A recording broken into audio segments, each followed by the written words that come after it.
2. You're live. Hi, I'm Bonnie Annis. And I'm Stephanie Prestidge. And we are here from Lemoore to talk today about another scintillating subject related to preservation and safety of personal care products. So the subject today is hurdle technology. We are going to talk about what that is. We're going to talk about some examples. Changed it.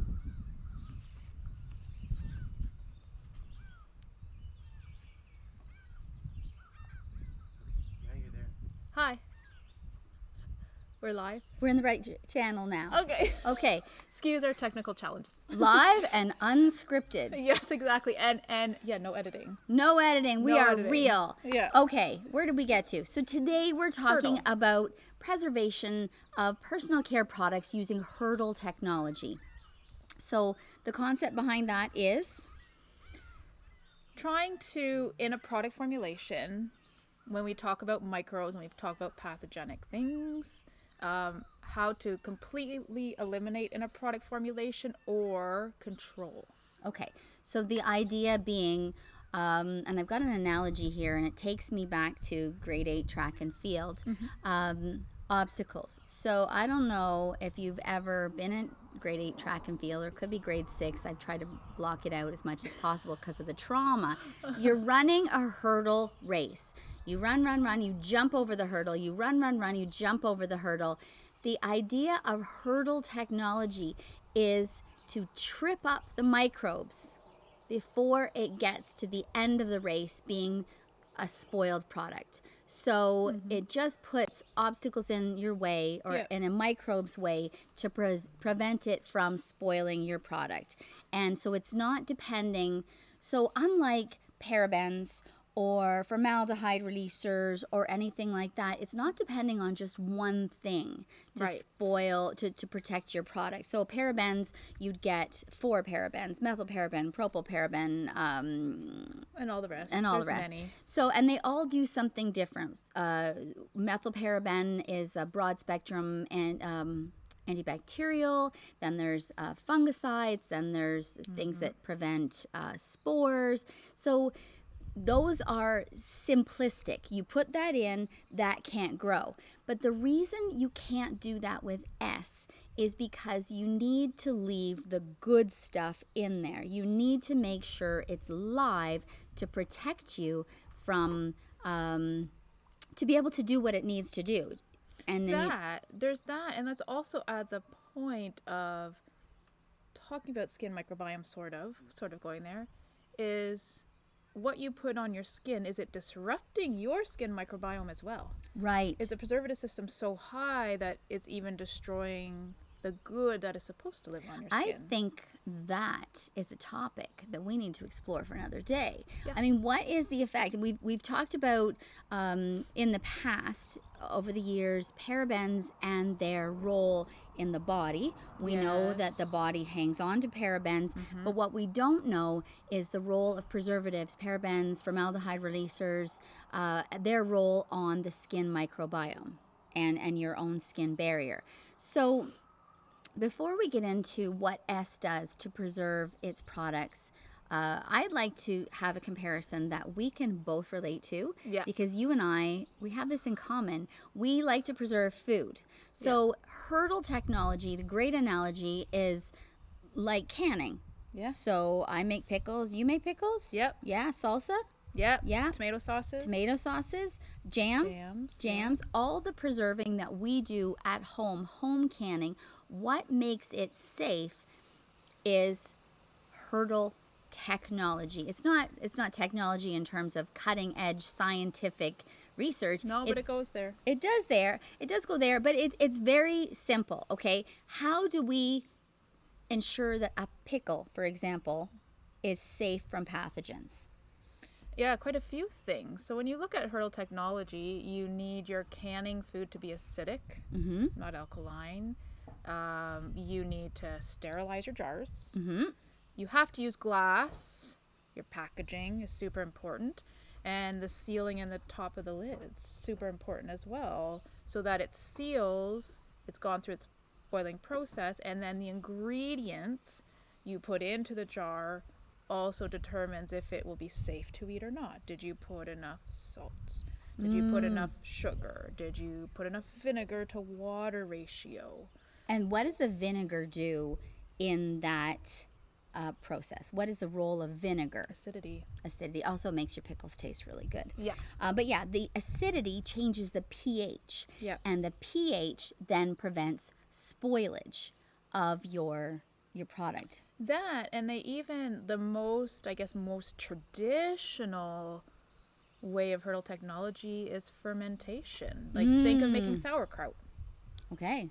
right? Like, you need the microbes to make noise on your countertop, so you know it's the good sauerkraut because it's making a lot of noise I and love making that you know this stuff. stinky gas smells, almost like stinky farts on your countertop, and then you know it's gonna be good sauerkraut. I love that idea. We are not just about skincare here. We live real lives. And, you know, living out in the country, which is why we love to be outside here, we are making sure that this is very, very relatable to how we actually live. And I love those analogies because it's so understandable. Yeah. Okay, so let's talk a little bit about how it works. How does Esse do it now? How does Esse use hurdle technology, and what are the various steps that they take to ensure their products remain healthy, safe, and effective? Yes. Okay. Let's start with why they use it. Okay. Being that they created the first live probiotic that can sustain a shelf life in a product and deliver it into your skin, that's a big challenge. Because, as we said earlier, high preservatives, I think I have to repeat it because we said it too earlier, high preservatives in a product are also affecting your skin's microbes, the ones that need to be there, the good ones. So how do we have a product that it stays alive inside but has a preservative base to not let pathogenic microbes grow? But keeps the good ones. Control. So again, when we talk about hurdle technology, it's that control, And not so eliminate. I think that what's interesting here is that when you're looking at what's on your shelf, or you're putting on your client's skin, you need to look at what the preservative system is. Yep. And so if a product is telling you it is a probiotic, first you have to look at the ingredients, Is it and you have to actually? make sure that one of your ingredients is something like lactobacillus, because that is a probiotic. However, you also need to look at the preservative system being used. If it is using parabens, if it is using any one of 22 different formaldehyde releasers, you need to ask yourself, how can those probiotics, which are clearly defined as a living microbe, it has to be living, how does that product deliver a live probiotic for you while still using one of those preservatives? So Esse wants to be really, really clear about how the products are preserved. That, and they do it very well. Not just the hurdle technology can also benefit your skin. For example, the surface of our skin is supposed to be acidic, and our healthy microbes live happily on an acidic environment, and pathogenics cannot live. Your acid mantle. Yes, Yeah. on the acidic environment. So when products like Esse are actually acidic, like they're pH balanced to your skin's actual pH, which is 4.5 yeah, to 5.5. not saying pH balanced in general, because pH balanced, the center of the pH is neutral at 7. It's 7, That's not which our is skin. not at all what your skin is. So that's right. a bit of a false gimmick we see in our industry, unfortunately. But yeah, to be actually acidic, it's A, one, good for your skin. B, is that hurdle technology to not let pathogenic microbes grow because they don't like acidic environment. So it's a win-win. So the pH of your product being 4.5 to 5.5, Esse keeps the pH low because we know that the pathogenic bacteria, microbes of all sorts can't grow in that lower pH. Right. Okay, so what else does Esse do?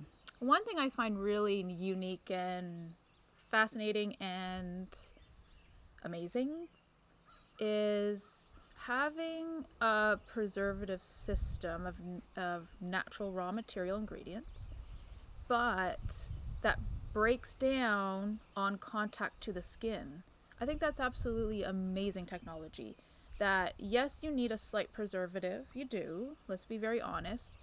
But once it comes in contact with your skin, it's broken down right away. So it does not affect your microbes. It lets that lactobacillus do what it needs to do of the competitive exclusion.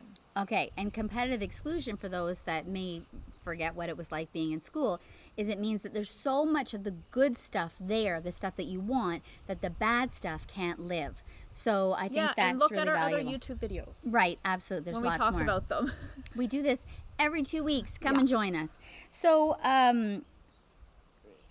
the preservatives are vital because you need to have a shelf life, right? Yeah. We are past the time when we can do, lots of people don't do their own canning at home, make their own Yeah. jams, things like that. That's why grocery stores exist, because not everybody can do that at home.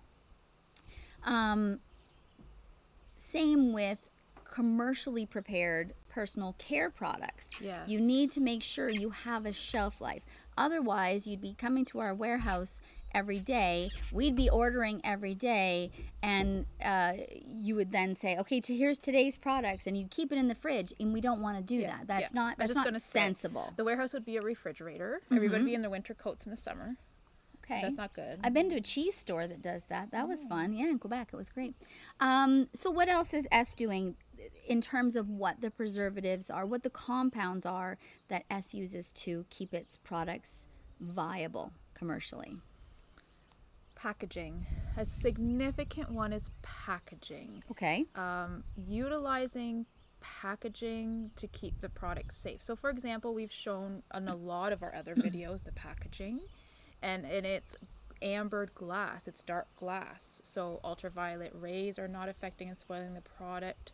They also use technology of like vacuum sealing it inside the product, so when things needs to be pumped and not opened. So airless, right? Yes, airless technology to keep oxygen off the product as well, and things like that. So just Packaging's one significant. step at a time, multiple ways of preserving a product, so that it would be very easy to look at an ingredient list and go, oh, there it is, there's a preservative. But it's not that simple. No. pH is important, packaging is important, usually using naturally occurring compounds that work to keep a product commercially viable. Yeah. And so that in the end, what you get is a shelf life that's at least 2 years. Yes. And that is, you can create a live probiotic serum. Esse was the first in the world to do that. And then we can talk about nitrogen and all those ways that they do that.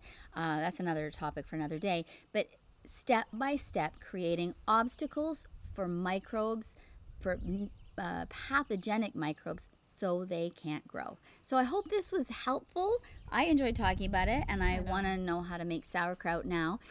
Thank you so much for joining us today, and please check out all of our other lives we have available, and we'll be back in 2 weeks. Thanks. Bye.